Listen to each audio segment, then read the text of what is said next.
രാജ്യത്ത് സിഗരറ്റ് വില നാളെ മുതൽ കുത്തനെ ഉയരും. ചരക്ക് സേവന നികുതിയും എക്സൈസ് തീരുവയും പരിഷ്കരിച്ചതോടെ 30% വരെ വില വർധനവാണ് പ്രതീക്ഷിക്കുന്നത്. നാളെ മുതൽ പുകവലിക്കാർ പോക്കറ്റ് കൂടുതൽ വീർപ്പിക്കേണ്ടി വരും. സിഗരറ്റിന്റെ നീളമനുസരിച്ച് 15 മുതൽ 30% വരെയാണ് വില വർദ്ധിക്കുക. സാധാരണക്കാർക്കിടയിൽ പ്രചാരമുള്ള 69 മില്ലിമീറ്റർ 74 മില്ലിമീറ്റർ സിഗരറ്റുകൾക്ക് 15% വില കൂടും.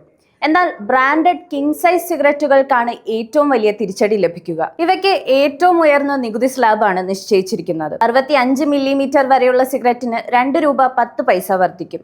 അതേസമയം 65 മില്ലിമീറ്റർ മുതൽ 70 മില്ലിമീറ്റർ വരെയുള്ളവയ്ക്ക് 3 രൂപ 60 പൈസ മുതൽ 4 രൂപ വരെയാണ് അധിക നികുതി. 70 മില്ലിമീറ്റർ മുതൽ 75 മില്ലിമീറ്റർ വരെയുള്ള ഓരോ സിഗരറ്റിനും 5 രൂപ 40 പൈസയിലധികം വർദ്ധിക്കും.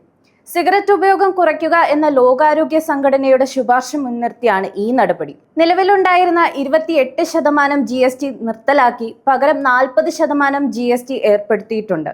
ഒപ്പം എക്സൈസ് തീരുവയിലും വലിയ വർധനവുണ്ടാകും. ഓരോ 1000 സിഗരറ്റുകൾക്കും 2050 മുതൽ 8500 രൂപ വരെയാണ് പുതിയ എക്സൈസ് ഡ്യൂട്ടി നിശ്ചയിച്ചിട്ടുള്ളത്.